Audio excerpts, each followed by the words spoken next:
Sir अब एक एक हमारी रिक्रूटमेंट होगी जिसे हम इनिशियल रिक्रूटमेंट कहते हैं, जस्ट टॉकिंग द प्रेजेंट और एग्जिस्टिंग सिस्टम। उसके बाद सर फिर हमारी ट्रेनिंग होती है, और ट्रेनिंग के दौरान ये एक प्लीट ली जाती है कि क्योंकि ट्रेनिंग इतनी डाइवर्सिफाई होगी कि 26 27 28 साल का जो नौजवान है उसको स्पेशलाइज कर दिया जाएगा। अगर वो ऑडिट एंड अकाउंट्स में चला जाएगा, वो ऑडिटिंग भी सीख लेगा, वो अकाउंटिंग भी सीख लेगा। अगर इनलैंड रेवेन्यू में चला जाएगा, उसको टैक्सेशन सिस्टम का पता चल जाएगा, इकोनॉमी का पता चल जाएगा, वाइस वर्सा।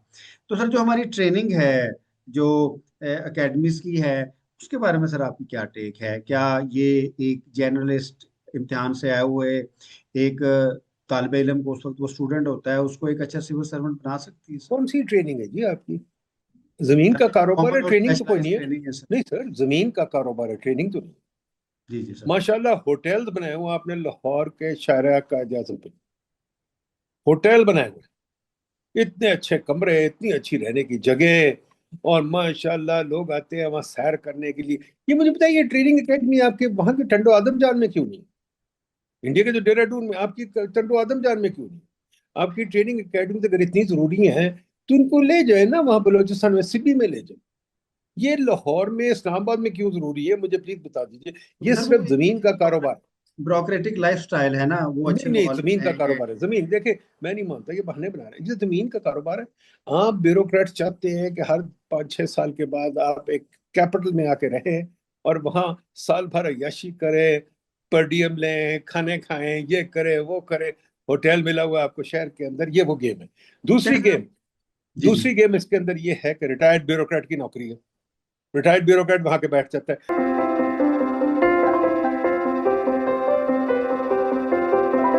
बिस्मिल्लाहिर्रहमानिर्रहीम। नाजरीन, रिपब्लिक पॉलिसी थिंक टैंक के प्लेटफॉर्म से आपकी खिदमत में हाजिर हैं। आज हमारे साथ पाकिस्तान के एक प्रोमिनेंट इकोनॉमिस्ट, एडमिनिस्ट्रेटर और पर्सनैलिटी हैं, डॉक्टर नदीमुल हक साहब। एडवाइजर भी हैं रिपब्लिक पॉलिसी थिंक टैंक के। हमारे बुजुर्गों की जगह हैं। सिविल सर्विसेज पे सर ने बहुत काम किया है, तो आज हम सिविल सर्विसेज पे, सिविल सर्विसेज रिफॉर्म्स पे उनके साथ बात करेंगे। सर क्या हाल है? आप ठीक ठाक है सर? बहुत शुक्रिया जी, thank you very well so far. बताइए। हाँ सर, आप अक्सर कहते हैं कि पाकिस्तान को रिफॉर्म्स की जरूरत है, बल्कि रिस्ट्रक्चरिंग की जरूरत है, बल्कि आप कहते हैं कि पूरे का पूरा निजाम तब्दील करने की जरूरत है। तो इसके बारे में सर आप क्या कहते हैं कि पाकिस्तान का जो गवर्नेंस सिस्टम है, जिसमें इकोनॉमी भी है, एडमिनिस्ट्रेशन भी है, सिविल सर्विसेज भी हैं, उसको नए सिरे से तरतीब देने की जरूरत क्यों है सर?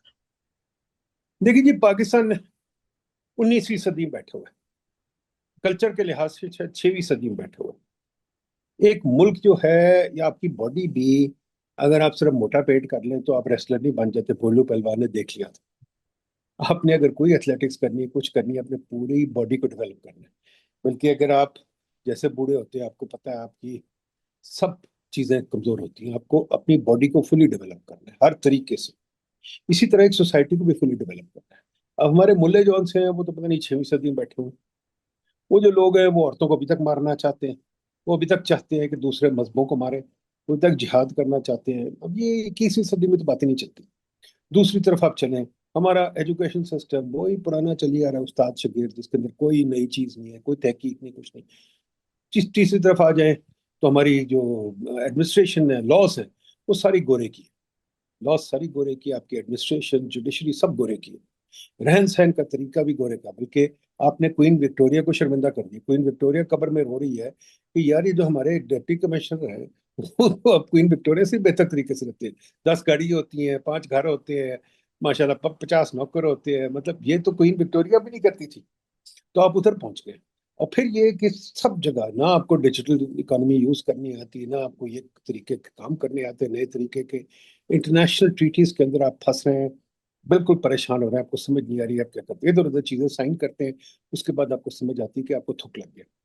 तो रिफॉर्म तो हमारा हर तरीके से, हमें कपड़ों पे भी रिफॉर्म कर, कपड़े भी गलत पहनते हैं, हमारे तौर तरीके भी गलत है। तो सब जगह मतलब हमें रिफॉर्म कल्चरल चाहिए। रिफॉर्म्स की भी जरूरत है। बहुत ज्यादा। We need a Mao Zedong to give us a cultural revolution. अच्छा सर, आप इसको थोड़ा तरतीब में लेके आते हैं। अगर आप पॉलिटिकल रिफॉर्म्स की बात करें, पाकिस्तान के सियासतदान की बात करें, क्योंकि सियासतदान ही हैं जो पॉलिटिकल एग्जेक्टिव हैं, जिन्होंने पाकिस्तान को लीड करना है। तो सर कौन सी सियासी रिफॉर्म्स हैं या पाकिस्तान के पॉलिटिशियंस को पाकिस्तान की गवर्नेंस के लिए बेहतर कैसे किया जा सकता है, इसको अगर रिफॉर्म आपको कैसे याद हो, किया जा मैंने सकता एक एक रिफॉर्म मैनिफेस्टो लिखा था पिछली इलेक्शन से पहले, जो मैंने सब पार्टीज को कहा था अडॉप्ट करो। उसमें बड़ी सिंपल बात है, देखिए जी, डेमोक्रेसी जो है, मैंने जो बहुत किताबें पढ़ी हैं डेमोक्रेसी भी, आपने भी आई एम श्योर पढ़ी हैं। डेमोक्रेसी वे बैक मॉन्टेस्क्यू वगैरह ने कहा था डेमोक्रेसी कोई चीज नहीं होती। Democracy is how you frame it in a constitution. और हम इकोनॉमिस्ट जो है, हम तो कहते हैं, मैं आपको दो तीन किताबें बताता हूँ इकोनॉमिस्ट की। हायक ने कॉन्स्टिट्यूशनल लिबर्टी लिखी हुई थी वगैरह, और एक और बंदा है, वियना में बंदा है, दो तीन बंदों ने, म्यूलर, तीन चार बंदों ने किताबें लिखी हुई हैं, और पेपर्स भी इसमें बहुत है। इकोनॉमिस्ट कहते हैं constitution is an economics document, because ultimately आपका रहन सहन का तरीका है, रहन सहन का तरीका इकोनॉमिक्स होता है। तो आपकी कॉन्स्टिट्यूशन जो है वो बिल्कुल डेमोक्रेटिक नहीं, और आपके पास पॉलिटिशियन तो कोई है ही नहीं। पॉलिटिशियन कौन है? वडेरे के बेटे पॉलिटिशियन तो नहीं होते, पॉलिटिशियन का बेटा पॉलिटिशियन तो नहीं होता, चाचा वो सेंटर में और बेटी प्रोविंस में, ये तो नहीं डेमोक्रेसी। डेमोक्रेसी मैंने कहा जी, वडेरे का बेटा, डेमोक्रेसी तरीका होता है गवर्नमेंट को चलाने का। डेमोक्रेसी ये तरीका होता है वडेरे के बेटे को आप दे दें पोजीशन, और हर फैमिली आ जाए, नहीं। Democracy is like any market, it needs to be configured.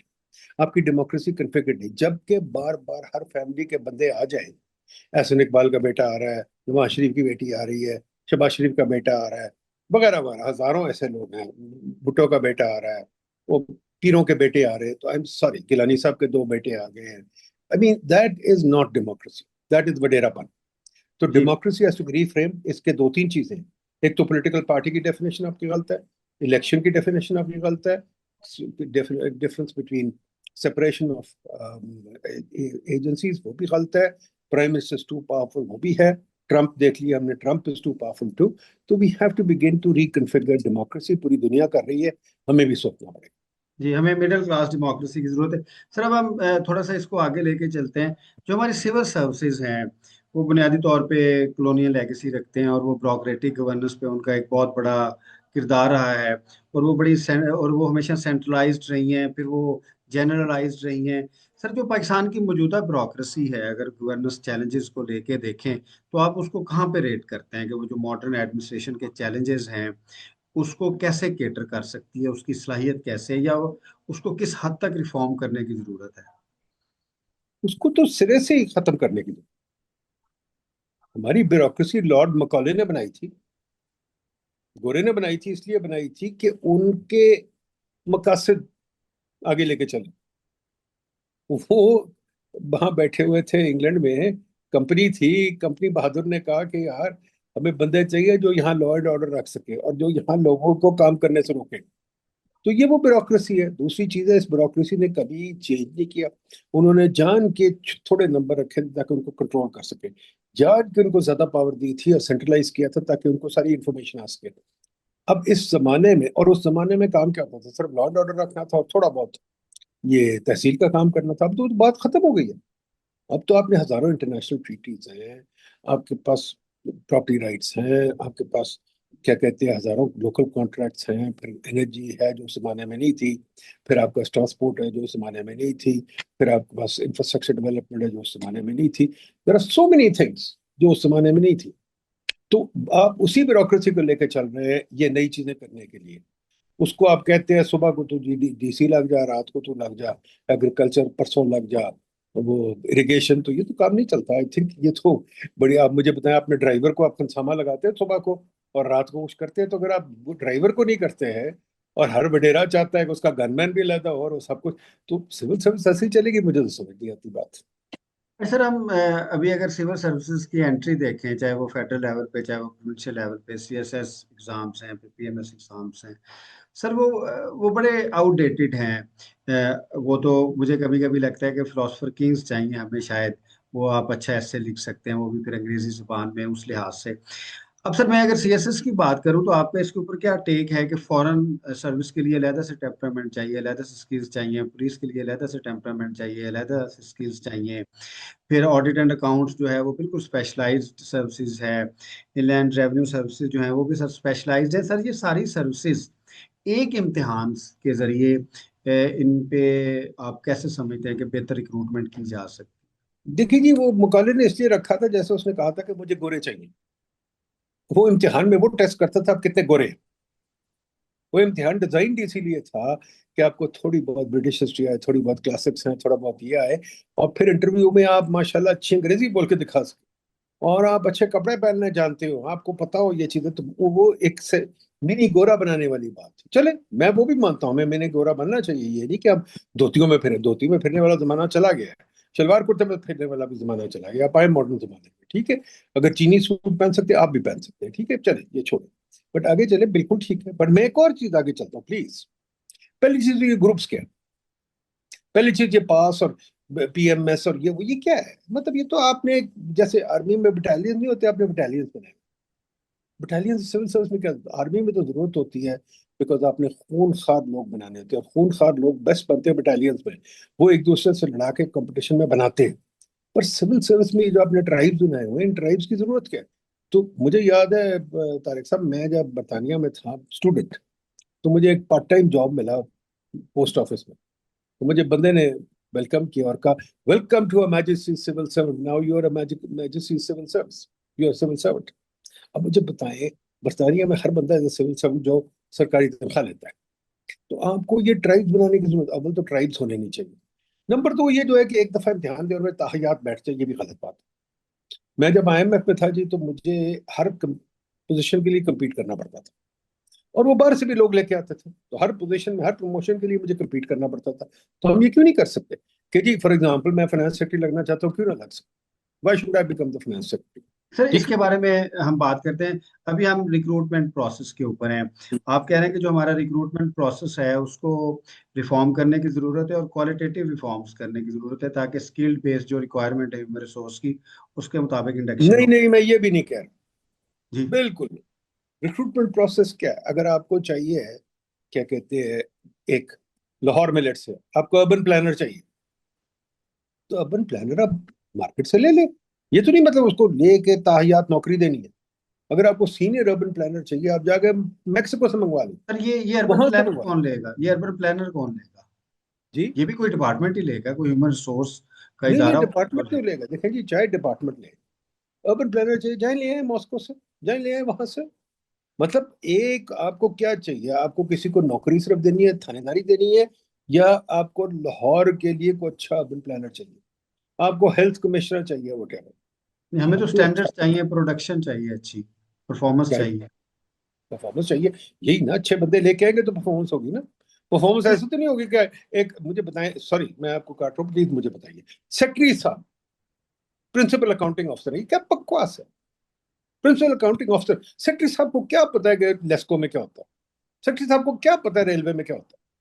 Principal accounting officer board लग गया, अगर वो रेलवे वो चला रहे हैं, अगर एनर्जी वो चला रहे हैं, तो बेड़ा गर्क तो हो गया ना। सर ये प्रिंसिपल अकाउंटिंग अफसर या फिनेंस हेड या फिनेंस मैनेजर या डिसबर्सिंग ऑफिसर, ये किसको होना चाहिए? फिर मिनिस्टर को होना चाहिए सर? नहीं, मिनिस्टर को नहीं होना चाहिए, बिल्कुल नहीं होना चाहिए। फिर आप किसको मुझे होना पता है, रेलवे जो है, रेलवे एक अलग ऑर्गेनाइजेशन है। चाहिए? जी जी। वाई कांट रेलवे, रेलवे में भी बहुत इदारे हैं। वर्ल्ड बैंक ने अपना बजट डिस्ट्रीब्यूट किया down to the division chief, और कोई डिवीजन चीफ रन करता है। आपने सिस्टम बनाना है या आपने चुतराहट करनी है? हम तो चुतराहट सीख कर रहे हैं ना, कि principal accounting officer, oh my God. वो जैसे फॉर एग्जांपल यूनिवर्सिटी में, अब university, Oxford University, Oxford University बहुत बड़ा इदारा है। कोई मिनिस्टर, कोई किंग, कोई क्वीन भी नहीं वहां घुस सकता। उसका चांसलर जो एक मजाक है, बल्कि ऑक्सफोर्ड हाँ, यूनिवर्सिटी को कौन रन कर रहा है क्योंकि पता ही नहीं। वो ऑटोनोमस इदारे हैं सर। हम अब सॉरी, ऑक्सफोर्ड, ऑक्सफोर्ड यूनिवर्सिटी सिर्फ ऑटोनोमस नहीं है, हर डिपार्टमेंट ऑटोनोमस है। जी जी, हमें वो एक ऑटोनॉमी से, प्रिंसिपल कहते हैं। हमें ऑटोनॉमी से क्यों डर लगता है? हमें क्यों डर लगता है ऑटोनॉमी से?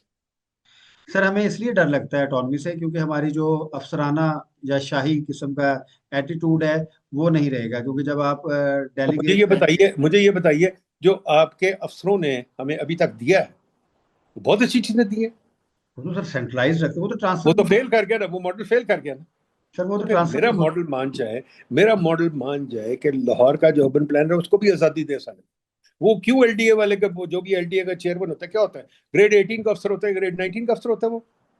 हाँ सर, 19-20 के वो जिसका दिल उसको जिसको दिल उसको चाहे लगा। उसको क्यों अर्बन प्लानर रिपोर्ट कर रहा है? क्यों रिपोर्ट कर रहा है, मुझे बताइए।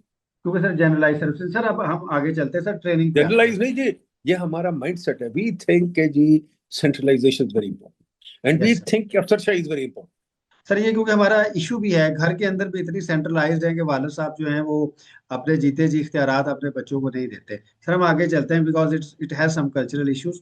सर अब एक एक हमारी रिक्रूटमेंट होगी जिसे हम इनिशियल रिक्रूटमेंट कहते हैं, जस्ट टॉकिंग द प्रेजेंट और एग्जिस्टिंग सिस्टम। उसके बाद सर फिर हमारी ट्रेनिंग होती है, और ट्रेनिंग के दौरान ये एक प्लीड ली जाती है कि क्योंकि ट्रेनिंग इतनी डाइवर्सिफाई होगी कि 26 27 28 साल का जो नौजवान है उसको स्पेशलाइज कर दिया जाएगा। अगर वो ऑडिट एंड अकाउंट्स में चला जाएगा, वो ऑडिटिंग भी सीख लेगा, वो अकाउंटिंग भी सीख लेगा। अगर इनलैंड रेवेन्यू में चला जाएगा, उसको टैक्सेशन सिस्टम का पता चल जाएगा, इकोनॉमी का पता चल जाएगा, वाइस वर्सा। तो सर जो हमारी ट्रेनिंग है, जो एकेडमीज की है, उसके बारे में सर आपकी क्या टेक है? क्या ये एक जर्नलिस्ट इम्तिहान से आए हुए एक तालिब इल्म को, उस वक्त वो स्टूडेंट होता है, उसको एक अच्छा सिविल सर्वेंट बना सकती है सर? कौन सी ट्रेनिंग है जी आपकी? जमीन का कारोबार है, कॉमन और ट्रेनिंग तो कोई स्पेशलाइज्ड नहीं है। ट्रेनिंग है सर। नहीं सर, जमीन का कारोबार है, ट्रेनिंग तो नहीं। जी जी सर। माशाल्लाह होटल्स बनाए हुए आपने लाहौर के शायरा का आजम पे, होटल बनाए हुए, इतने अच्छे कमरे, इतनी अच्छी रहने की जगह, और माशाल्लाह लोग आते हैं वहां सैर करने के लिए। ये मुझे बताइए, ट्रेनिंग एकेडमी आपके वहां के टंडो आदम जान में क्यों नहीं? इंडिया के जो देहरादून में आपकी टंडो आदम जान में क्यों नहीं?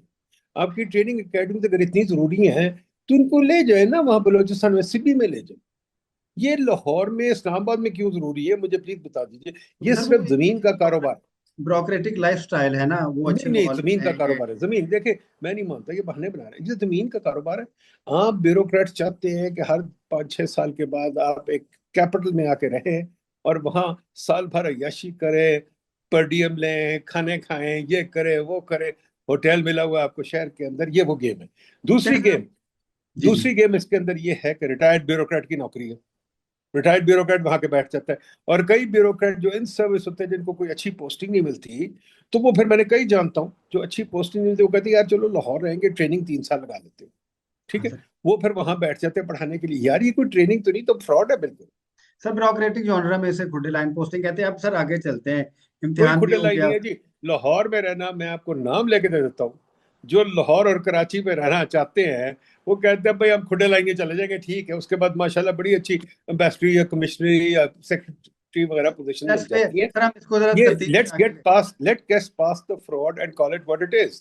It is a fraud to get good land, good hotels and good positions for bureaucrats. Sir हम थोड़ा आगे चलते हैं। अब इम्तिहान भी हो गया सर, बच्चों ने ट्रेनिंग भी हासिल कर ली। अब वो सर आ गए at the disposal of establishment division और जो प्रोविंशियल एसएनजीएडीज हैं उनके। अब सर उनका आगे जो टर्म आती है सर्विसेज की, वो सर अब उनकी पोस्टिंग होनी है सर। अब सर पोस्टिंग, ये जो भी है, जो भी एग्जिस्टिंग सिस्टम के अंदर यहाँ तक एक मेरिट है, अब मेरिट की क्वालिटी को आप चैलेंज कर सकते हैं। अब सर जो पोस्टिंग है ना, वो बिल्कुल सिफारिश पे आती है। उसमें सर दो सिफारिशें हैं, एक सर पॉलिटिकल सिफारिश है, एक ब्रोक्रेटिक सिफारिश है। और अगर सर आपने ब्रोक्रेसी की डेफिनेशन जो है ना वो अब बड़ी कर देनी है, क्योंकि वो हर तरह की ब्रोक्रेसी है, बल्कि जो सरकारी मुलाजमीन है वो सारे इसमें शामिल हैं। अब सर जो जब ह्यूमन रिसोर्स आ गया, ह्यूमन रिसोर्स मैनेजमेंट के सो कॉल्ड इदारों के पास, तो उसकी सर जब प्लेसमेंट होती है पहली, उसमें तो सर किसी किस्म का मेरिट नहीं होता, बच्चों को पता ही नहीं होता कि उनको क्या मेरिट चाहिए सिफारिश के। मेरिट तो, मेरिट की लफ्ज उर्दू में कोई है ट्रांसलेशन? शफाफियत सर। ये मेरिट है? इसको आप कह सकते हैं सर, वो एआई अगर नहीं करे तो आपको नहीं, तो। शफाफियत तो कुछ और, शफाफियत तो सफाई के साथ ताल्लुक है। सर। तो जी मेरिट का तो आपके पास लफ्ज ही नहीं, तो क्या बात कर रहे हैं? देखिए, ये बड़ी इंपॉर्टेंट चीज है, मेरिट का लफ्ज हमारे पास नहीं है। हमें पता ही नहीं मेरिट क्या है। हमारे कल्चर में, तारिक साहब आप भी पंजाब से, मैं पंजाब से हूँ, ठीक है, हमारे कल्चर में वडेरा वडेरा है, हमारे कल्चर में पीर पीर है। और पीर का बेटा या सैयद का बेटा तो बड़ी चीज होती है, ठीक है, हमें तो उसको सलाम करना पड़ता है, वडेरे को भी सलाम करना पड़ता है। पढ़ा लिखा बंदा तो कमी है। तो मेरिट कहाँ से आ जाता है? मेरिट तो हमारे कल्चर में है ही नहीं, we don't know what merit is. तो ये चीज देखिए, अगर आपने सिस्टम बनाया ना, तो गोरे ने सिस्टम बनाया था, गोरे के पास मेरिट था। अगर हमें सिस्टम बनाना है तो पहले वो गोरे का पुराना सिस्टम खत्म करें, नए मेरिट के सिस्टम पे आए। फॉर एग्जाम्पल, बड़ी सिंपल बात है कि पोस्टिंग ट्रांसफर का निजाम होना ही नहीं चाहिए। पोस्टिंग मैंने कहा ना, मैं आईएमएफ पे 30 साल काम करता रहा हूँ, there was no posting, there was no transfer. IMF का मैनेजिंग डायरेक्टर किसी को पोस्ट और ट्रांसफर नहीं करता। Everything is determined internally through a system of selection. Selection कैसे होती है कि we apply for positions and there is a selection committee that picks people. तो आप कोई ऐसा सिस्टम लेके आए बजाय इसके कि उसको जबरदस्ती पोस्टिंग कर दी, ये जो एकदम लगा दिया ऑफिसर ऑन स्पेशल ड्यूटी, ये तो कंट्रोल चीजें हैं। फिर तो सर मुझे आप, याद है रॉबर्ट रॉबर्ट वेड जहां एक तक मैं एक समझ रहा हूँ कहता कि पूल में स्किल्ड ऑफिसर्स हों, फिर वो एक सिलेक्शन प्रोसेस के तहत जहाँ पे उनकी जरूरत हो, जहाँ पे वो कारआमद नहीं जी, साबित। पूल क्या होता है? पूल क्या होता है? There should be no pool, there should be no pool. आप मुझे बताएं कि एक बंदा फॉर एग्जांपल बहुत अच्छा बंदा है, लेट्स से आतिफ मियां, ठीक है, वो बड़ा अच्छा इकोनॉमिस्ट प्रिंसटन में है, ठीक है, उसका जो भी रिलीजन हो दैट्स डिफरेंट, बट अगर वो फाइनेंस सेक्रेटरी आना चाहता है तो हम उसको क्यों ना लगाएं? ठीक है। मेरिट तो ये होता है, मेरिट ये नहीं होता कि अंदर से बंदा सिर्फ लेना है। मेरिट तो ये होता है कि फिर अच्छा बंदा कोई है तो आप उसको लेके लगाएं। ये नहीं कि आप कहेंगे जी बस अंदर ये पूल के pool pool is non merit. अच्छा सर, ये जो अभी अभी जो केडर का स्ट्रक्चर है वो सिर्फ इनिशियल रिक्रूटमेंट के ऊपर है कि आपकी इनिशियल रिक्रूटमेंट होगी, फिर आप प्रमोशन के जरिए ग्रेड 22 तक जाएंगे। जबकि ये एचआर का ये बुनियादी कॉन्सेप्ट है कि लेटरल एंट्रीज भी होती हैं, कंपेटिटिव एंट्रीज भी होती हैं, और आपको मुख्तलिफ पोजीशंस के लिए बाज़ बात एग्जिस्टिंग एचआर पूल में से एचआर नहीं मिल रहा होता, तो फिर आपने एचआर पूरी दुनिया में से जहाँ से अच्छा मिले लेके आना होता है। बल्कि इससे सर थोड़ी हमारी जुडिशरी बेहतर है, दो that has a separate interest. उसमें दो तरह की लेटरल एंट्री है, एक एडिशनल सेशन जज के लेवल पे है और एक जस्टिस के लेवल पे, और अमूमन जो जस्टिस हैं वही सर राइज करते हैं सुप्रीम कोर्ट के जस्टिस के तौर पे। तो सर ये जो रिटेंशन है पर और इससे जो, इससे भी मैं डिसएग्री करता हूँ। हाँ नहीं सर, मैं तो एक कोट देखिए चाह रहा था। देखिए, अमेरिकन सुप्रीम कोर्ट में जजेस बाहर से आ जाते हैं। यस। ये क्या चक्कर है कि जजों ने बनाया हुआ है कि हमारे चैंबर से ही बंदे आएंगे हाई कोर्ट में और वही बंदे आगे जाएंगे, तो फिर आपने तो क्लोज एंट्री नहीं, जो हमने देखा है इकोनॉमिक्स में, जब आप क्लोज एंट्री कर, supposing let me take you जी बैक, जी। लेट्स से क्रिकेट है, क्रिकेट में से अगर सारे बंदे मैंने लेने हैं लेट्स से लाहौर से या एक पूल से, तो फिर तो बड़े बंदे मिस हो जाएंगे। आप क्रिकेट की गेंद ओपन करते हैं तो आप माशाल्लाह, मैंने आपको पहले एग्जांपल दी था भोलू पहलवान को। भोलू पहलवान हमारा रुस्तम में जमान था, एक दफा उसे बाहर लड़ना पड़ा है इनोकी से तो वो हार गए और मैच सारी खत्म हो गई। हमें पूल नहीं बनाना चाहिए, ना कोई होना चाहिए, हमें मेरिट लेना है तो फिर मेरिट लेना है और जी। फिर मेरिट की तरफ जाए। अच्छा सर, ये कितना इंपॉर्टेंट है रिटेंशन और लेटरल एंट्री पाकिस्तान की सिविल सर्विसेज के लिए? क्या मतलब जी? सर रिटेंशन, आप सर आप 17 ग्रेड में आ जाते हैं, आपने 22 ग्रेड तक रहना ही रहना है सर, या 35 साल रहना ही रहना है। तो सर रिटेंशन तो अच्छी होनी चाहिए ना, कि अगर आप इस काबिल नहीं है, आपकी कैपेसिटी के इश्यूज हैं, आपके करप्शन के इश्यूज हैं, तो सिस्टम को आपको बाहर निकालना नहीं जी, चाहिए। मैं रिटेंशन से आगे जाता जी हूँ। जी। आपके बहुत सारे सिविल सर्वेंट्स हैं जो कि सिविल सर्विस में रहना ही नहीं चाहते। आप अभी सिविल सर्विस का करियर जरा देखिए। वो जब सिविल सर्विस ट्रेनिंग खत्म कर लेते हैं अपनी, जो आपकी वो वहाँ डिफेंस के पास जो एकेडमी है, उसकी जब ट्रेनिंग खत्म कर लेता है 3-4 साल के बाद वो स्कॉलरशिप लेकर बाहर चल जाते हैं। जी जी। वो तकरीबन 4-5 साल बाहर रह के आते हैं। वो सिविल सर्विस में तो काम ही नहीं करना चाहते। जब उसके बाद वापस आते हैं 2-3 साल कहीं काम करके फिर वो चले जाते हैं और लग जाते हैं किसी डोनर के साथ। हाँ फिर डोनर को ठीक है। जी, डोनर को फिर पकड़। वो 2-3 साल काम करते हैं, 4 साल काम करते हैं, फिर उसके बाद डोनर के पास चले जाते हैं। अगर आप, मैं कई सिविल सर्विस करियर देखता हूँ, वो आधा टाइम तो बाहर निकलते हैं सिविल सर्विस से, बहुत कम सर टाइम सिविल सर्विस में लगाते हैं। सर हमारे एक सीनियर लॉयर हैं, दोस्त हैं सुप्रीम कोर्ट के, वो अक्सर बात करते हैं इसके ऊपर, कहते हैं कि इसको इन्वेस्टिगेट करने की जरूरत है, कि हमारे बहुत सारे जो सिविल सर्वेंट्स हैं, वो जो नेशनल सीक्रेसी है, नेशनल एडमिनिस्ट्रेटिव सीक्रेसी है, वो भी प्रोवाइड करते हैं बाहर के मुल्क में, और उनके ऊपर बड़ी सख्ती रखनी चाहिए इस लिहाज से। बिल्कुल सही है, कॉन्फ्लिक्ट ऑफ इंटरेस्ट है, बड़ा सख्त कॉन्फ्लिक्ट ऑफ इंटरेस्ट है, पर उसको हम गौर ही नहीं करते। तो आप जो कह रहे हैं कि रिटेंशन, वो तो अभी भी रिटेन नहीं होते, वो तो अपनी मर्जी से आते जाते हैं। But I would go further, I would say कि we should like the army, we should allow early exit.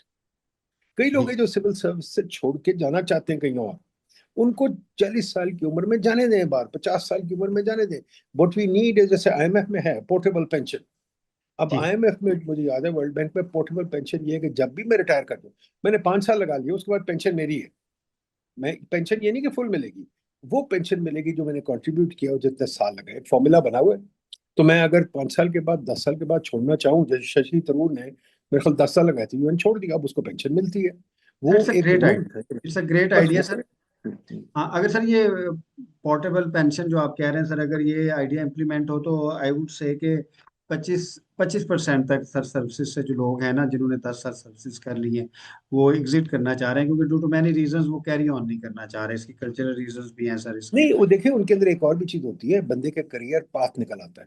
For example, आपने स्पेशलाइज कर ली है इन फाइनेंस, अब आपको सरकारी इतने चीजें पता चल गई हैं, आप बाहर जाके कंसल्टिंग कर सकते हैं, आप बाहर जाके किसी बड़े इदारे में काम कर सकते हैं, तो वर्ल्ड बैंक जा सकते हैं। तो ये होना चाहिए, बिल्कुल होना चाहिए। लेकिन सर सरकार का तो बड़ा रिडंडेंट सा मॉडल है कि हमने एक दफा इन्वेस्टमेंट की हुई है इनके ऊपर, अफसर के ऊपर, तो हमने 35 साल से पहले इसको जाने नहीं देना। अब सरकार या तो इस चीज के ऊपर आए ना कि मैं तो एचआर किसी वक्त भी अच्छा ले सकता हूँ, अच्छा लिया जा सकता है बाहर से। तो अगर उसको एचआर बाहर से मिल रहा है तो फिर तो उसको इतना इशू नहीं होगा। लेकिन दे थिंक एक सर्टन मोड के अंदर उन्होंने बंदे ट्रेन किए होते हैं, बंदों को इन्वेस्ट किया होता है, फिर एक्सपीरियंस होता है। तो फिर अगर उन्होंने डेप्टी कमिश्नर्स तैयार किए हुए हैं मखसूस किस्म के सर, तो बाहर से तो वो फिर डेप्टी कमिश्नर्स नहीं आ सकते। तो दैट मैटर जो है सर मेरा वो। ख्याल है आप बहुत इस पे, आप बहुत इसको एलिवेट कर रहे हैं। I don't think there is any thinking in सरकार एट ऑल। हम वही पुराना मॉडल चलाई जा रहे हैं, चलाई जा रहे हैं, चेपियां लगा के। आपको याद होगा, आपने बचपन में गुड्डियां उड़ाई होंगी, गुड्डी लगा के चेपियां लगा लगा के उड़ाते थे जब पैसे नहीं होते थे। वो गुड्डी गिर जाती थी चेपी से, तो ये गुड्डी गिर चुकी है, इसमें बहुत चेपियां लग चुकी है। नंबर दो, ये मुझे बताइए खुदा के वास्ते, सरकार में एचआर डिपार्टमेंट कहाँ है? There is not a single HR department. आपकी एस्टेब्लिशमेंट डिवीजन सिर्फ पोस्टिंग ट्रांसफर करती है, there is no HR in सरकार। आपकी जो ट्रेनिंग अकेडमीज हैं, they have no HR at all. वही रिटायर्ड सिविल सर्वेंट बैठे हुए हैं, दो तीन बंदे रखे हो, बाकी हम जैसे लोगों को बुला लेते हैं टॉक शो ट्रेनिंग। आए जी, एक तकरीर कर दे, चले आ गए, तकरीर कर दी। यार ये कोई ट्रेनिंग है? ये तो बिल्कुल ही एक ड्रामा है। सर देखिए ना, अब अगर आप फेडरल पब्लिक सर्विस कमीशन या प्रोविंशियल पब्लिक सर्विस कमीशन के मेंबर्स देखें सर, वो भी सारे ब्रोकरेट्स, वो एक मखसूस माइंड के जरिए वो रिक्रूटमेंट करते हैं सर। उसमें इनोवेटिव या आप समझ देंगे किस तरह के उन्होंने एचआर लेके आना है। फिर उसी माइंड ने, उसी सरकारी माइंड ने, रिटायर्ड ऑफिसर्स ने उनको ट्रेन करना है। फिर उसी माइंड ने सर उनको पोस्ट करना है, प्रमोट करना है, सारा कुछ। तो सर ये तो एक साइकिल में चल रहे हैं, और सर इस साइकिल में But इनोवेशन that's that शायद से that continue. thinking that thinking should now be obsolete. वो थिंकिंग खत्म हो चुकी है। देखिए वो 1820 की या 1860 की या 1920 की मान गया। अब 2025 में आप मुझे बताइए, पब्लिक सर्विस कमीशन का मतलब क्या है? करती क्या पब्लिक सर्विस कमीशन, मुझे तो समझ ही नहीं आती। ठीक है, ये आपने सरकारी नौकरियां निकाली, इसका फायदा what we need is, Maggie Thatcher ने जब रिफॉर्म किया था ना जी, उसने हर मिनिस्ट्री को इंडिपेंडेंट बना दिया, उसने सेक्रेटरी के साथ एक परफॉर्मेंस कॉन्ट्रैक्ट लिखा, और सेक्रेटरीज बाहर से भी आ सकते थे। मेरा एक दोस्त है मसूद अहमद, सेक्रेटरी लगा रहा है, ठीक है, वो सेक्रेटरी बाहर से भी आ सकते थे। जैसे कार्नी है, कार्नी जो कनाडा का गवर्नर है, सॉरी प्राइम मिनिस्टर है, वो ब्रिटानिया का गवर्नर सेंट्रल बैंक था, कनेडियन पासपोर्ट पे। तो उसने वो कर दिया था एक चीज। दूसरी, मैगी थैचर ने एक सिविल सर्विस मिनिस्ट्री बनाई जो एचआर करती है प्रॉपर। इसी तरह अमेरिका में है जीओ, गवर्नमेंट एडमिनिस्ट्रेटिव ऑफिस, जो एचआर करती है। We need a proper HR ministry. बाकी ये भी चीज है एक और, कि एचआर दुनिया में बहुत तरक्की कर गई है तारिक साहब। अब जो गूगल और उसकी एचआर है, माइक्रोसॉफ्ट वगैरह की HR, that's a Holi different ball game. अब तो वो बंदे डिग्री वाले भी नहीं लेते। उनके जो वो इंटरव्यूज लेते हैं 10-15, उनसे इम्तिहान से इम्तिहान नहीं लेते। और इंटरव्यूज में जो सवाल पूछते हैं उस पर आप किताबें देख लें, किताब पढ़िए, क्या नाम है उसका, who move mount Fuji, Microsoft की, कैसे इंटरव्यू लेते हैं, और फिर उनसे कैसे टेस्टिंग करते हैं, कैसे रखते हैं, फिर जो पसंद है उसको निकाल देते हैं 3 महीने में, बल्कि महीने में निकाल देते हैं। तो अब मसला ये है कि we really have to get modern with HR. HR क्या चीज है? HR is not just simple rules, HR is finding merit. पर मैंने कहा ना, मेरिट तो आपको उर्दू में ट्रांसलेशन ही, तो क्या करेंगे आप? सर अब देखें ना, अब एक एक शख्स कैसे ह्यूमन रिसोर्स मैनेजमेंट में की प्लानिंग में आ सकता है, फिर वो कैसे रेवेन्यू के मामला देख सकता है, फिर वो प्रिंसिपल अकाउंटिंग ऑफिसर कैसे रख सकता है। इसका मतलब है कि सर आपको तो एक्सपर्ट्स चाहिए ना। एटलीस्ट जो आपकी ह्यूमन रिसोर्स की मिनिस्ट्री है, एसएनजेडी के जो डिपार्टमेंट्स हैं प्रोविंशियल, ये तो ऑटोनोमस करते हैं ना इनको, और इसमें जो ह्यूमन रिसोर्स नहीं एक्सपर्ट्स जी, हैं। इनको क्या ऑटोनमस करें? मेरी बात सुनिए खुदा के वास्ते। पहली चीज तो मुझे बताइए, रेगुलेशन एक फंडामेंटल प्रिंसिपल ऑफ गवर्नेंस है। पॉलिसी, रेगुलेशन, इम्प्लीमेंटेशन, तीनों में एक टेंशन होनी चाहिए, एक तजाद होना चाहिए। They must be separate. अगर इन पॉलिसी का इन्फ्लुएंस रेगुलेशन पे है तो रेगुलेशन नहीं चल सकती, रेगुलेशन के इम्प्लीमेंटेशन पे आए तो नहीं चल। जैसे सिंपल बात है, आप गेम्स का एग्जांपल ले लें, मैंने इस पे बहुत अच्छा पेपर लिखा था लॉन्ग टाइम अगो। आप देखिए, अगर क्रिकेट की गेम है, क्या आप आईसीसी के बंदे को कहेंगे आके अंपायर करे गेम? गेम क्या चलेगी? ठीक है, बल्कि आपको अंपायरिंग में एक थर्ड बंदा लाना होता है, 100% होना। थर्ड कंट्री का। ये भी नहीं कि आप कोई उसी कंट्री के लेके आए, ठीक है। और जब आप बंदा लेके आते हैं तो बंदा ही मस्ट नो क्रिकेट। मुझे अब अंपायर में लगा देंगे, मैं क्या करूंगा भाई? ठीक है, मैं तो फेल कर जाऊंगा। जो अंपायरिंग करता है वो भी बंदा क्रिकेट जानता है। इसी तरह एक्सपर्ट टेनिस है ले ना, ले, एक्सपर्ट है ठीक है और ना। वो अब अंडरस्टैंड पॉइंट ये है, नहीं एक्सपर्ट सिर्फ नहीं है, उसने खेली होती है, उसको गेम आती है, ठीक है। और वो ये नहीं होता कि वो प्रमोट होता है अंदर से, वो बाहर से आप लेके आते हैं, आपको पता होता है वो बंदा है। तो तो हमें दैट। भी ऐसा मॉडल समझना है। ये जो है ना, सिविल सर्विस में एक चीज होती है, वो गोल करने की कोशिश करते हैं कि हम ही एक्सपर्ट बन जाएंगे। नहीं नहीं, सॉरी। दुनिया से अगर मेरिट चाहिए तो मेरिट फिर घर की लौंडी नहीं होती। लेकिन मेरिट सर, फिर आपको पूरी दुनिया के साथ compete करना है। यस, लेकिन सर अगर आप इसमें मोनोपोली देखें ना, ब्रोक्रेसी की बड़ी मोनोपोली है, वो एस्टेब्लिशमेंट डिवीजन का किसी को मिनिस्टर नहीं बनने देते ब्यूरोक्रेसी तो है वैसे। ही मोनोपोली, ब्यूरोक्रेसी और क्या है? और ब्यूरोक्रेसी मोनोपोली नहीं है, bureaucracy bureaucracy is a bad trade union. Trade union बंद कर दी गई थी दुनिया में आज से। रोनाल्ड रेगन ने, मैगी थैचर ने ट्रेड यूनियन खत्म कर दी थी। Bureaucracy is a trade union. लेकिन सर, हमें ब्रोक्रेसी चाहिए तो सही ना, अच्छी ब्रोक्रेसी चाहिए। निश्चित ब्रोक्रेसी ब्यूरोक्रेसी को क्यों खत्म तो चाहिए? नहीं किया जा सकता ना। Sorry sorry sorry sorry sorry sorry. इस पे हमें आपका क्या टेक है सर? हमें गवर्नमेंट एडमिनिस्ट्रेशन चाहिए, ब्यूरोक्रेसी नहीं चाहिए। ठीक है। गवर्नमेंट का जैसे आईबीएम की ब्यूरोक्रेसी है, देखें। आईएमएफ की ब्यूरोक्रेसी है, वर्ल्ड बैंक की ब्यूरोक्रेसी है, आईबीएम की ब्यूरोक्रेसी है, सिटी बैंक की ब्यूरोक्रेसी है। देखिए ब्यूरोक्रेसी का क्या मतलब है? हमें एक सिस्टम चलाना है, दैट्स ऑल। हमें सिस्टम चलाने के लिए बंदे चाहिए, ठीक है। एक सिस्टम चाहिए। ये नहीं चाहिए कि कुछ बंदों की मोनोपोली है सिस्टम पे। सर, मैंने एक आर्टिकल लिखा था, रिफॉर्म द रिफॉर्मर्स। पाकिस्तान में जो रिफॉर्म करने वाले हैं, आप जितने भी टास्क फोर्सेस देख लेते हैं या जितने भी आप कमीशन देख लेते हैं, वो मुझे कहना नहीं चाहिए, एक शेर है इस तरह सा, आपकी इजाज़त से, मीर क्या आता है बीमार हुए जिसके सबब उसी अतार के लौंडे से दवा लेते हैं। तो हमारा सर रिफॉर्मर भी वही है जिसके खिलाफ रिफॉर्म होनी है। तो फिर हम कैसे रिफॉर्म करेंगे? भाई मैं आपको क्या कहूँ, मुझे तो देखे ना कमरे से बाहर निकाल देते। मैं बिकॉज ये टफ सवाल पूछता हूँ, मुझे कहते नहीं नहीं ये बड़े गलत सवाल है, तुम ना पूछा करो ये वो। अब कहते हैं फिर इसको मीटिंगों में बुलाओ ही ना। मैं तो सिंपल सी बात जो सीखा हूँ तारिक साहब, मैं शिकागो में पढ़ा था, 10 नोबेल प्राइज विनर मेरे उस्ताद थे, बहुत बहुत काबिल अक्लमंद लोग। उन्होंने मुझे एक ही चीज सिखाई थी कि सवाल पूछो, अगर सवाल नहीं पूछते तो फिर तुम्हें कुछ भी नहीं पता। If you think you know the answer then you are a fool. तो मेरा ख्याल है सबसे पहले हमें सवाल पूछने चाहिए और सवाल को कॉन्क्रीट करना चाहिए। Yes we need a system of governance, yes we need people to run government, but do we need grade 18 19 20? We don't. Do we need this bps? We don't. ठीक है। do should doctors be inferior to secretaries? No. In fact doctors everywhere are superior to secretaries. Superior, जी ठीक है। बिल्कुल ऐसे ही है, teacher is तो अब सुपीरियर टू। मसला, हाँ अब मसला ये है, do we need this grade system? No. Do we need everybody to report to the bureaucracy? No. तो ब्यूरोक्रेसी क्या, ब्यूरोक्रेसी क्या? For example, is bureaucracy just the secretariat, or is the university also bureaucracy? Is university PEMRA of also bureaucracy bureaucracy? सर, Is any NEPRA any also type of bureaucracy? Any type of administration, that is, I would say that is bureaucracy. नहीं जी, I don't agree. देखिए, अब for example अगर आप ले central bank से, central bank का ब्यूरोक्रेसी। नहीं सर, वो तो आप उसकी डेफिनेशन के ऊपर हम थोड़ी बहस कर सकते हैं सर, थोड़ा सा हम इसको आगे लेके नहीं चलते तो हैं सर। मुझे बताइए फिर नेपरा क्या है? नेपरा, नेपरा सर, मैं ब्रोक्रेसी उस तरह उसको कह सकता हूँ, मैं उसको कहना चाह अब रहा हूँ कि जो ऑफिस नेपरा जो है में वो बैठ के काम सेक्रेटरी, करते हैं सर्टन नेपरा जो एडमिनिस्ट्रेटिव। है सेक्रेटरी एनर्जी को रिपोर्ट करती, should it? It should not. ठीक है ना। University of Punjab, should the university of Punjab report to the secretary of education? Absolutely not. ठीक है ना। तो ये मसला है कि आपने हर किसी को ब्यूरोक्रेसी में रगड़ दिया है। किसी को। ब्यूरोक्रेसी अव्वल तो कोई चीज ही नहीं है। वी नीड द सेक्रेटेरिएट, जो काम कर रहा है वो काम कर रहा है, वो ही नौकरी कर रहा है जो कि मेरा खनसामा कर रहा है या मेरा वो कर रहा है, क्यों हम उसको एलिवेट कर रहे सर, मेरा एक पेपर है एडमिनिस्ट्रेटिव रिफॉर्म्स के ऊपर, उसमें मैंने जो बुनियादी प्रिंसिपल उसमें डिस्कस किया है वो ऑटोनॉमी का किया है sir.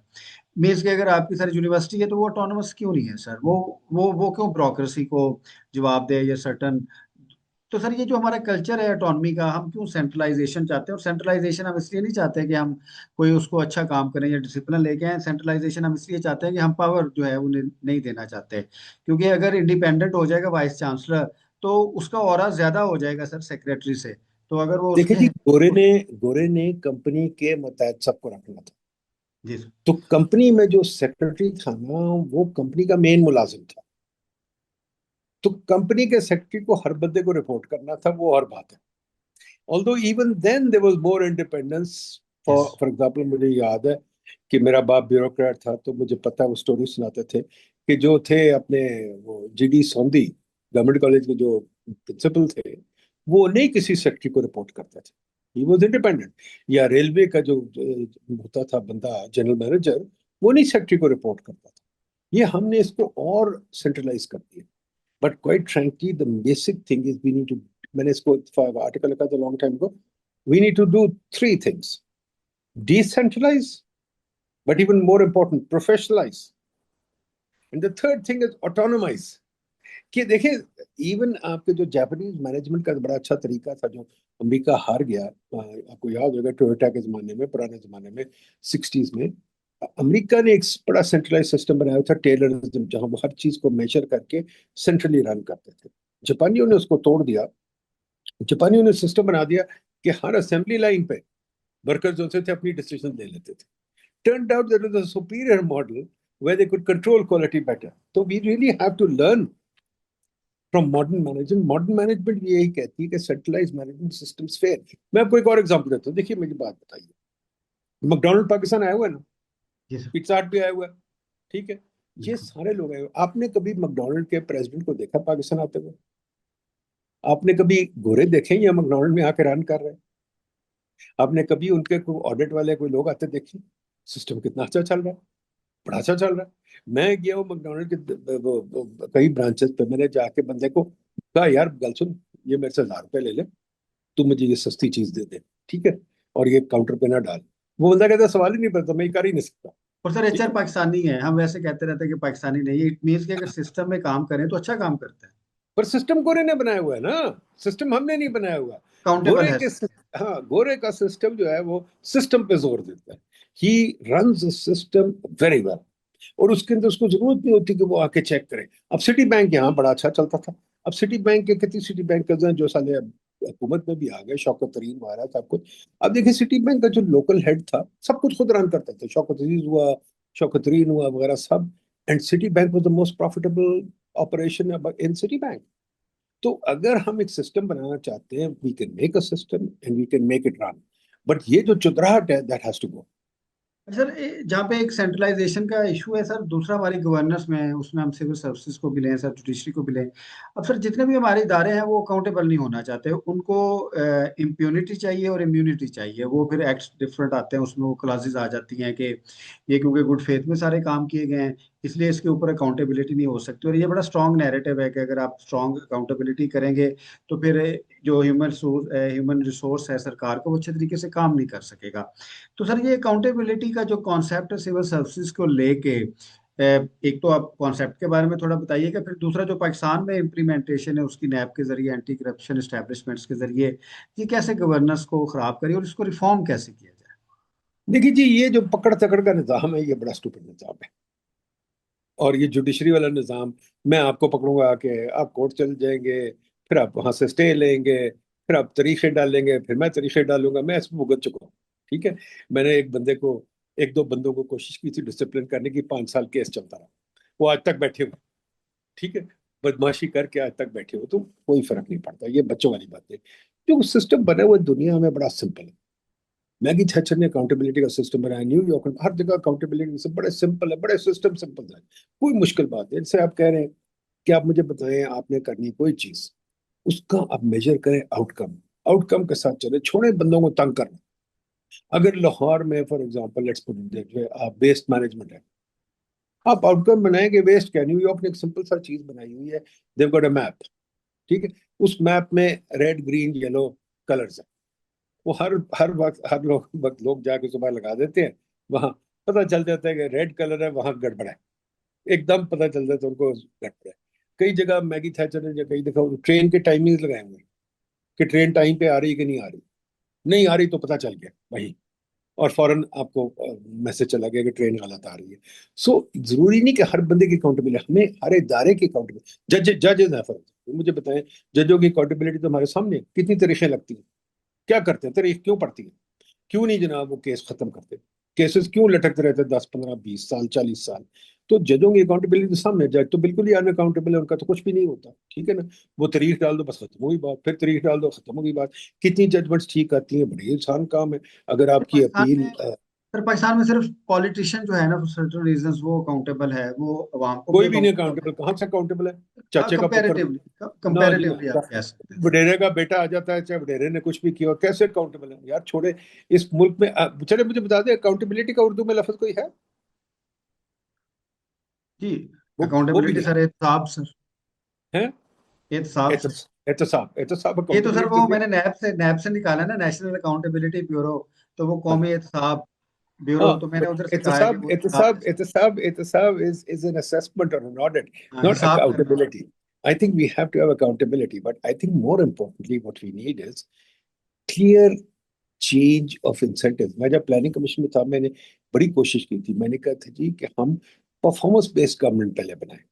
Let's forget this government. अभी तो क्या होता है, अब सिर्फ लोग कहते हैं पैसे दे दो तुझे, कि जी हमने एजुकेशन के लिए 4% दे दिया, फलाने के लिए 2% दे, 3%। और भाई एजुकेशन पूछो तो सही, की क्या किया क्या है?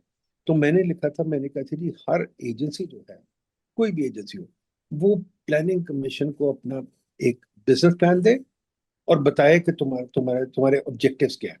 For example university, Punjab university बताया कि मैंने इतने बच्चे पढ़ाने हैं, इनको इतनी नौकरियां मिलनी है। और फिर 3 साल के बाद बताया कौन से ग्रेजुएट्स को कितनी नौकरी मिली है और किधर वो फॉरेन गए बाहर, ये वो जरा we can make a system, ठीक है। जैसे अगर मेट्रो बस है तो टाइमिंग पे कितनी हो रही है, जैसे प्रोजेक्ट्स हैं, प्लानिंग कमीशन का भी है, प्रोजेक्ट कर रहे हैं, कोई प्रोजेक्ट कर रहा है, टाइम पे खत्म हुआ है कि नहीं खत्म हुआ, कितने पैसे में खत्म हुआ है, अगर कॉस्ट ओवर रन है तो उसको पकड़े। ये हम निज़ाम बना सकते हैं, और बना लें अगर, तो फिर आप हर इदारे की अकाउंटेबिलिटी करेंगे, फिर इदारा नीचे अकाउंटेबिलिटी करेगा। मिनिस्टर साहब जवाब दें ना कि भाई आपने इतने पैसे लिए थे, कहाँ गए, क्यों आपका काम नहीं ठीक हुआ, क्यों नहीं भाषा डैम बन रहा है इतने साल हो गए, ठीक है, क्यों वो क्या कहते हैं दासू डैम रुका हुआ है अभी, क्यों सड़कें जो सी हैं जो बनी है क्यों टाइम पे नहीं बनी, वगैरह वगैरह। So we can do this tons of thing. जैसे लाहौर का है, लाहौर को पूछे, लाहौर की एडमिनिस्ट्रेशन अगर है लोकल गवर्नमेंट को, तो आप पूछे भाई क्या वजह है कि लाहौर में अभी तक क्यों ट्रैफिक ट्रैवल टाइम इतना ज्यादा क्यों, क्यों आपका साइकिलों के लिए जगह क्यों नहीं है, स्टैंडर्ड्स नहीं क्यों बिल्ड कर सके क्यों सर। नहीं जगह सर जी। जी हम रिफॉर्म्स रिफॉर्म्स के ऊपर हम बात करते हम्म, रहेंगे, एक एरिया की रिफॉर्म के ऊपर स्पेसिफिकली बात करेंगे, क्योंकि आज हम सिविल सर्विसेज रिफॉर्म्स के ऊपर आते हैं, वापस आते हैं सर। बताइए। आपने पर्क्स एंड प्रिविलेजेस के ऊपर भी बहुत लिखा है, क्योंकि जब आप पाइड में थे, पाइड एक फंक्शनल इदारा था उस वक्त, जैसे यूनिवर्सिटी को काम करना चाहिए, वो रिसर्च कर रहे थे, रिसर्च सपोर्ट इदारों को आ रही थी, वो पॉलिसी सपोर्ट आ रही थी सर। फिर आपने स्टूडेंट्स को भी इंगेज किया हुआ था कि ह्यूमन रिसोर्स के लिहाज से भी, बहुत से स्टूडेंट्स हमें भी कहते थे कि सर से बात करें, हमने उधर एडमिशन लेना है, इकॉनमी पढ़नी है हमने, वो एक इंटरेस्ट था, वो यूनिवर्सिटी के जो ऑब्जेक्टिव थे, स्टैंडर्ड्स थे, वो डिसेमिनेट हो रहे थे।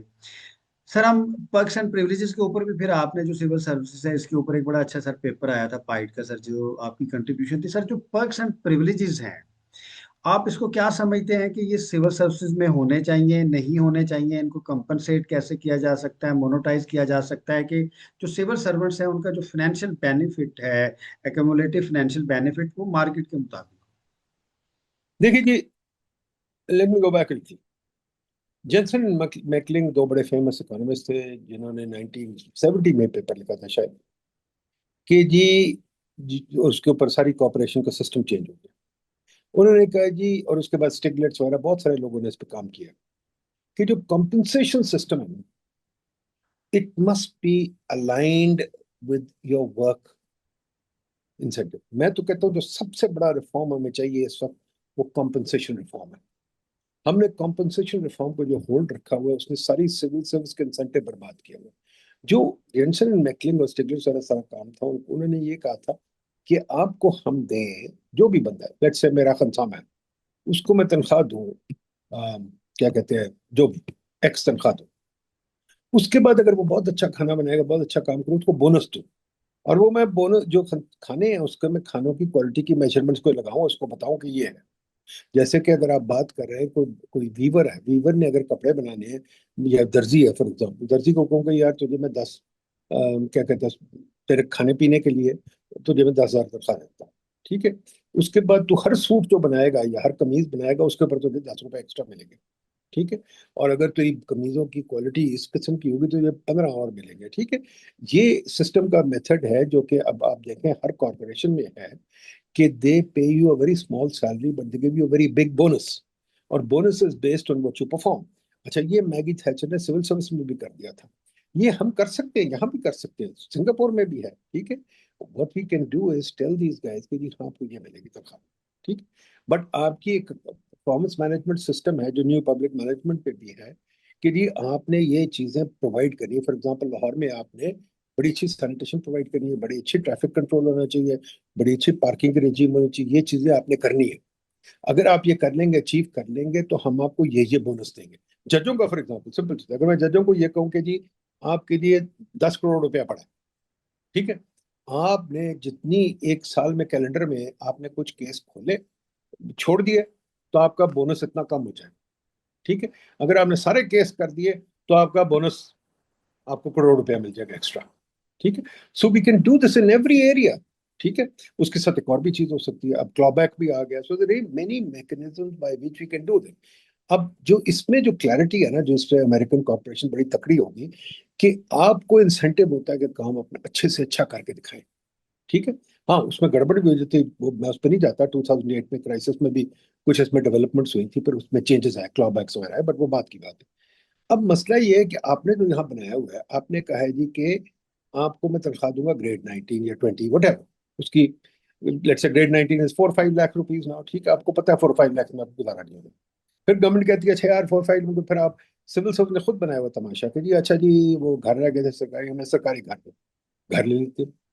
घर का कहते हैं जी 40% पे घर मिल जाएगा, यार 40% पे घर नहीं मिलता, दिमाग खराब है, ठीक है। अच्छा, उसका किराया होता है घर का 5-10 लाख घर, सिविल सर्विस ना। अब वो उसको हम कहते हैं डेड वेट लॉस, ना वो हुकूमत को मिलता है ना सिविल सर्वेंट को मिलता है, वो लॉस हो गया, सोसाइटी को लॉस हो गया कि घर का किराया 5 लाख था, गवर्नमेंट सर्वेंट को दिया जो उसको लाख रुपए वैल्यू करता है, तो 4 लाख सोसाइटी को लॉस हो गया, ठीक है। एक तो ये चीज है। एग्जैक्टली। दूसरी ये चीज है कि इसके अंदर फिर आप और भी कहते हैं, फिर आप कहते हैं यार मैं गरीब हूँ, मुझे एक फॉरेन पोस्ट भी दे दो।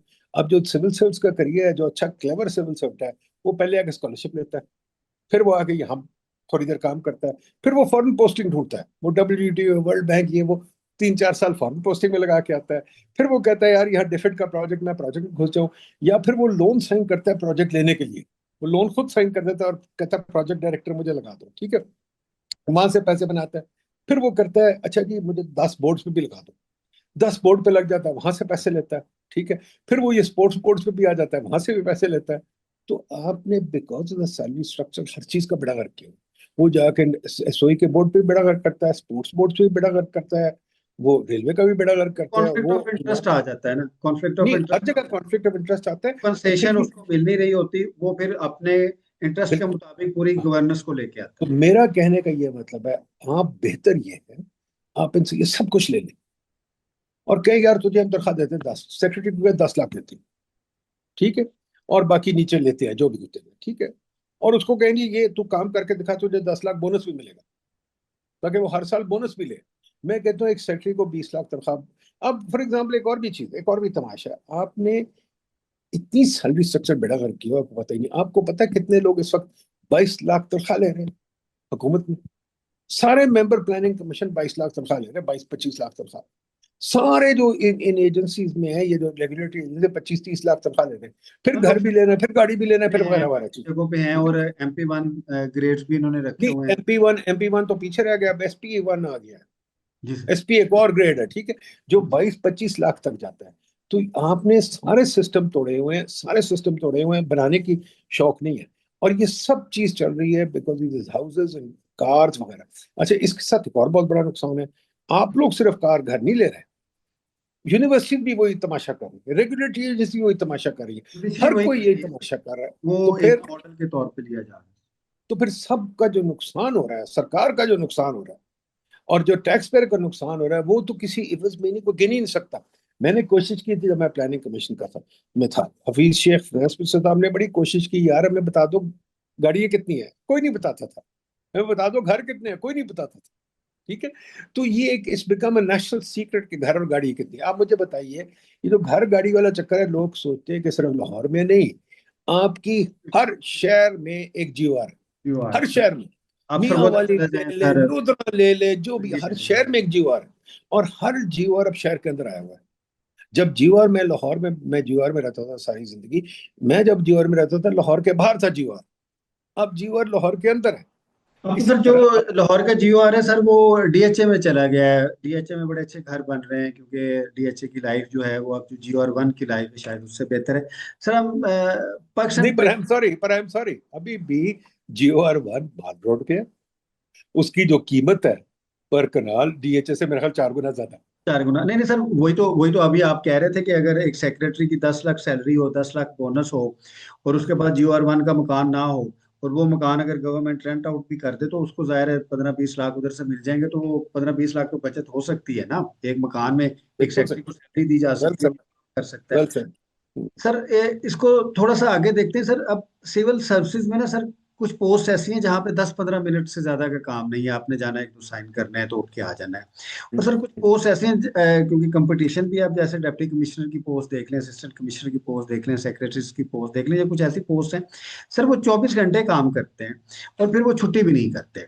तो अब एक लिहाज से वो ये भी कहते हैं क्योंकि हमें तो बोनस मिलना चाहिए। अगर आप लेबर लॉस भी देखें तो उसमें भी बोनस आ जाता है कि एक सर्टेन टाइम से ज्यादा जाहिर है लेबर नहीं की जा सकती। तो सर ये आपकी बड़ी अच्छी सजेशन है कि एक आपकी सैलरी हो और फिर अगर आप एक्स्ट्रा काम करते हैं तो फिर आपको बोनस मिले जो अच्छे तरीके से नहीं जी, वैल्यू। एक्स्ट्रा काम पे नहीं मिले, एक्स्ट्रा काम पे नहीं मिले, जी रिजल्ट्स पे मिले।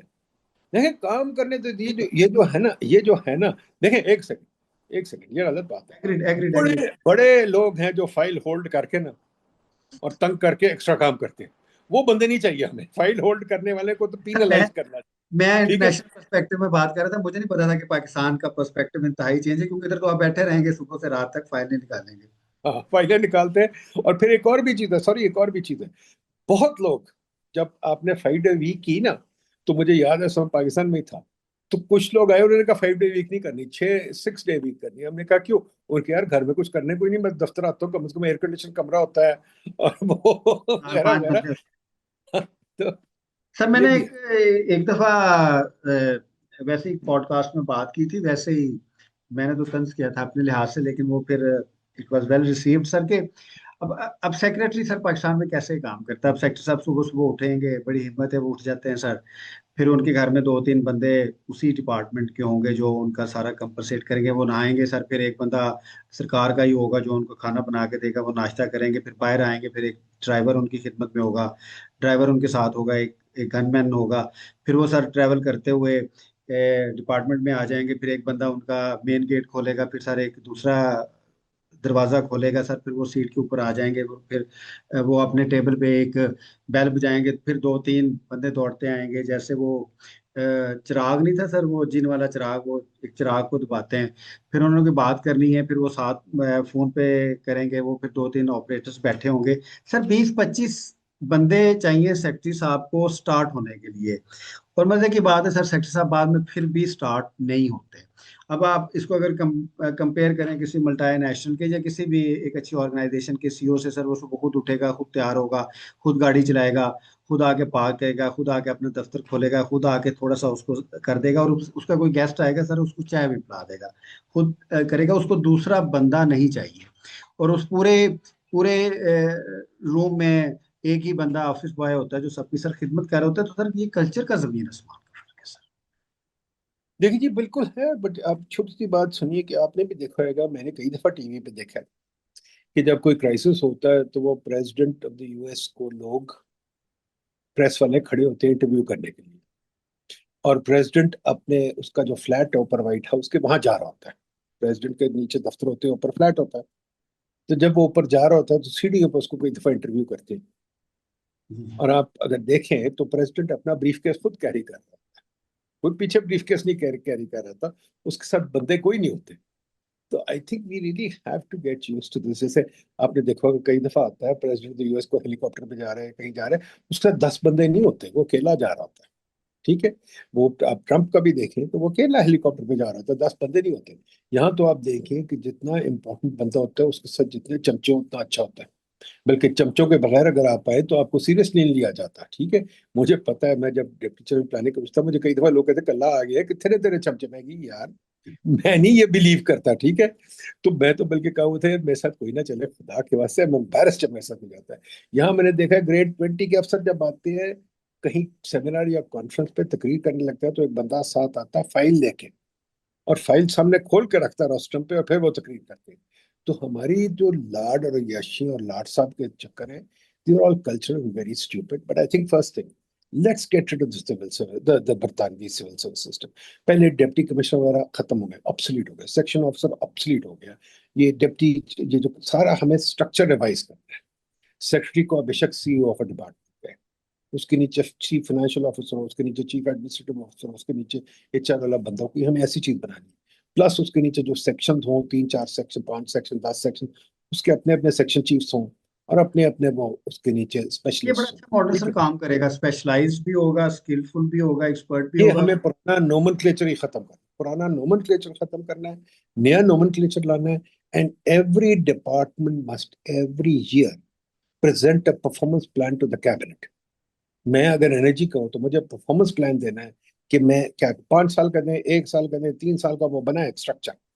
और वो परफॉर्मेंस प्लान पब्लिश होने चाहिए, मीडिया को मिले, हम सबको मिले।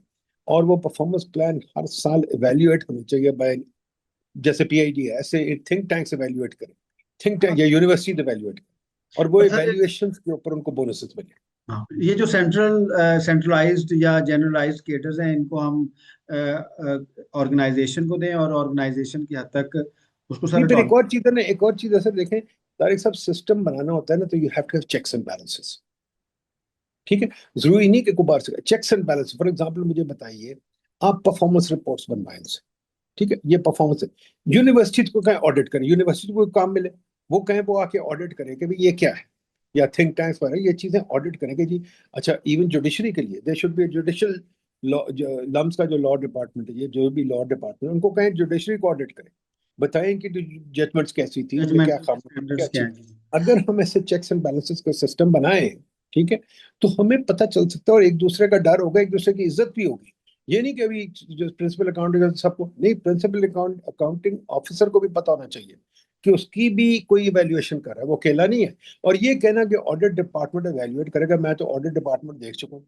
ऑडिट डिपार्टमेंट जैसा फजूल डिपार्टमेंट कोई नहीं, वो आते थे, पता है किस लिए आते थे, कि जी हमें पर डीएम मिलेगा, डिपार्टमेंट में आने के लिए पर डीएम मिलता था। फिर उसके साथ वो आके हमें कहते हैं 2 गाड़ियां दो, मेरे पास अफसर आए, इनको गाड़ियां दो। मैंने कहा गाड़ियां क्यों देनी है भाई, वो ये ऑडिट ऑब्जेक्शन लगा देंगे। मैंने कहा तो ब्लैकमेल है, नहीं इनको गाड़ियां भी देनी है। अच्छा, फिर इनको जनाब इनके लिए शिजान से खाने भी आएंगे, पता नहीं पॉयल कॉन्टिनेंटल से खाने आएंगे। सर तो आपको यार पता है ये सर, ऑडिट का सिस्टम तो नहीं होता। सॉरी मैं आपकी बात कर रहा हूँ सर, आपको पता है कि सरकार के सेक्टर में, सरकारी सेक्टर में सबसे अच्छा खाना किसको मिलता है, ये कौन खाता है? ऑडिटर होगा। ऑडिटर्स खाते हैं सर। तो फिर और तो ये तो बड़े, खत्म कर ये ब्राइब है यार, ये रिश्वत है। सर वो कहते हैं कि जो सरकारी मुलाजमीन है सर, वो खुद कभी खाना नहीं खाते, वो हमेशा इन्वेस्टर्स से खाना खाते हैं। लेकिन ऑडिटर्स वाहिद एक ग्रुप है जिसको सरकारी मुलाजमीन भी बड़ी खुशी से खुद खाना खिलाते हैं सर। तो ये खत्म होना चाहिए ना, ये पुराना निजाम है यार। This is what reform is, reform is not sort of papering over the old निजाम, वी नीड टू गेट। अच्छा, दूसरी मुझे एक और बात पता है, मैं एक और आपसे बात पूछता हूँ। अभी तक ऑडिटर जनरल या अकाउंटेंट जनरल है, अभी तक डबल एंट्री अकाउंटिंग सिस्टम तो गवर्नमेंट में आई नहीं। ये किस बात की बात है, इनकी अकाउंटेबिलिटी क्या है? मुझे बताएं, इनसे ये पूछें कि मैं पहली अकाउंटेबिलिटी बताऊं, 1 साल में भाई डबल एंट्री लेके आओ, ठीक है। जैसे कि एफबीआर है, एफबीआर को मैं कहूँ यार 1 साल में बताओ तुम सैलरी फंड का क्या कर रहे हो, तुम साले बताओ, ये तुम्हारे फाइलिंग का सिस्टम जो है, मैंने अकाउंट अभी अपनी टैक्स फाइल करना है, मैं एक बेवकूफ अकाउंटेंट को बड़े अच्छे पैसे को दूंगा, मतलब 15 20 40 हजार रुपया दूंगा अकाउंट करने के लिए, क्योंकि मुझे करना नहीं आ रहा। ऑल दो मेरा इतना सिंपल है यार, एक तनख्वाह है, कुछ भी नहीं है, उसमें से मैंने देनी है चीजें। यार मुझे क्यों इतनी तकलीफ में डालते हो आप, यू नो। तो क्वाइट फ्रैंकली सिंप्लीफिकेशन की इतने एडवांटेजेस हैं, फिक्सेशन बहुत। आराम से परफॉर्मेंस गोल्स बन सकते हैं अगर हम बनाना चाहें। सर आखिरी आखिरी क्वेश्चन के ऊपर चलते हैं। अभी आप चेक्स एंड बैलेंसेस की बात कर रहे थे, ज़ाहिर है उसके लिए हमें कल्चर भी डेवलप करना होगा सर। आखिरी क्वेश्चन सर, सर जो पाकिस्तान की टैलेंटेड यूथ है, क्योंकि आप यूथ के साथ रहे हैं सर, स्किलफुल यूथ है, should they join civil services in Pakistan? और अगर वो नहीं मेरे करना दो चाहते तो उनके लिए देखिए, दो ही अपॉर्चुनिटीज क्या चीजें है हैं। दूसरी? मैंने तो एक टी शर्ट छपाई थी, पाकिस्तान उसके ऊपर लिखा हुआ था no country for young people. या तो यहां से मुल्क से भाग जाए, भाग नहीं सकते तो सिविल सर्विस ज्वाइन कर, वेरी कम ऑनेस्ट। अज कम सारी जिंदगी अच्छा घर मिलेगा, अच्छी गाड़ी मिलेगी, लोगों को बुली करेंगे, नौकर चपासी मिलेंगे, सब कुछ। और आपको क्या चाहिए? सर अगर सिविल सर्विसेज में आएंगे तो जाहिर है, आप अगर टेक्निकल सिविल सर्विसेज भी इसमें ले आए तो 10,000 जो हमारा स्टूडेंट है वो खपेगा। अब स्टूडेंट मार्केट में सर 1 करोड़ है, तो 1 करोड़ को फिर हम कैसे सर उनको रोजगार दिलवाएं सर जॉब्स की सूरत में। नहीं, वो तो हमने दिलवाना नहीं, वो हमारा हमारा वो हम करना भी नहीं चाहते। वो आपका हमारा नेशनल गोल थोड़ी है वो। हमने उनको बीआईएसपी में रखना है। कुछ लोग सिविल सर्विस में आ जाएंगे, बाकी बीआईएसपी में डालेंगे, कुछ यूनिवर्सिटी में चल जाएंगे। जो मैं आपको बताता हूँ, जो सिविल सर्विस में आ सकेगा बेहतरीन, सबसे अच्छा सिविल सर्विस में चला जाएगा। जो बच जाएगा वो कोई और खप जाएगा, कहीं ना कहीं रेगुलेटरी एजेंसी या इधर उधर या डोनर के पास खप जाएगा। जो वहां से नहीं बच जाएगा वो यूनिवर्सिटी में चला जाएगा। जो थर्ड रेट बंदे होते हैं वो यूनिवर्सिटी में जाते हैं, जो वहां नहीं खपते फिर वो बीआईएसपी में चले जाते हैं या छोटे सेठों पे नौकर लग जाते हैं। ये हमारा सिस्टम है। We don't want the economy to grow. आपकी सिविल सर्विस इकोनॉमी को ग्रो नहीं करना चाहते आपके politician economy, because growth means we will upset the apple cart. We have to make a change in the way we live and work if you want to grow. ये sir Mao का famous principle है, you can't grow the way we are right. Sir तो इस Pakistan system में तो यही निकलेगा। जी sir, this this is the last sir part of the question sir, कि पाकिस्तान में जॉब ऑब्सेशन सर। अब रोजगार से मुराद जॉब तो नहीं है ना, रोजगार से मुराद तो दुकान बनाना भी है, फर्म बनाना भी है, कंपनी बनाना भी है, बिजनेस करने भी हैं, हर तरह की सर स्किल्स का काम करना है। तो सर ये कल्चर क्यों नहीं हम दे सके अपने बच्चों को कि आपने जॉब के अलावा भी आपका रोजगार आ सकता है और आप सक्सेसफुल हो सकते हैं सर? हमारी उसको यूनिवर्सिटीज क्यों नहीं कैसे? काम हो रही है सर? आप कह रहे हैं कि बिजनेस अपनी चलाए। श्योर, खेती बाड़ी करें, देखो, इफ दे आर फार्मर्स तो वो खेती बाड़ी मेरी कर बात मेरी सकते बात सुनिए, खेती बाड़ी सबसे अच्छी होती है जब आप सिविल सर्विस में हो। आधी सिविल सर्विस खेती बाड़ी के लिए सिविल सर्विस में है। मैं आपको हाँ गिना दूं कितने आपके सिविल सर्विस खेती बाड़ी करते हैं साथ साथ। ठीक है। और वो सिविल सर्विस में मुझे कई लोगों ने कहा है कि मैं इसीलिए आया हूँ कि खेती बड़ी बेहतर होगी, मुझे फर्टिलाइजर पेस्टिसाइड सब कुछ मिल जाएगा अगर मैं सिविल सर्विस में होऊंगा। तो सिविल सर्विस और खेती बाड़ी का बड़ा गहरा ताल्लुक है।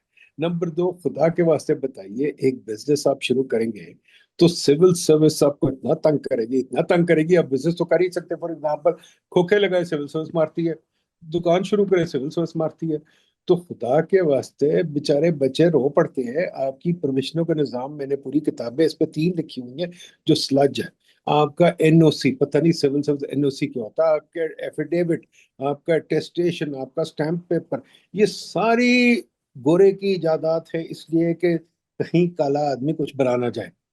और सिविल सर्विस को कायम रखी बैठी है। अगर आपने मुझे बिजनेस करने देनी है तो खुदा के वास्ते फिर सिविल सर्विस को मेरी पीछे से हटा दे, क्योंकि सिविल सर्विस बिजनेस के खिलाफ है। ये जो टैक्स की आपकी रजीम है जो आपके सिविल सर्विस आके लगाते हैं कि जनाब आपको पता है बिजली का बिल ये मेरे सामने पड़ा है, पता है इसके अंदर कितने टैक्स हैं? 13 टैक्सेस हैं।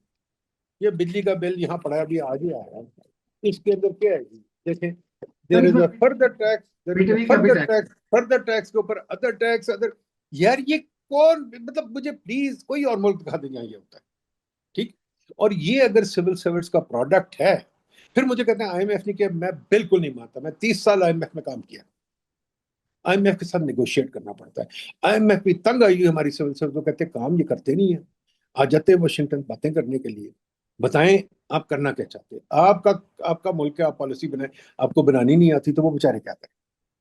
सर इंशाल्लाह सर नेक्स्ट सीटिंग में हम सर जो एम्प्लॉयमेंट जरूर, और यूथ है सर इसके ऊपर बात करेंगे। जरूर थैंक जी। You very much sir.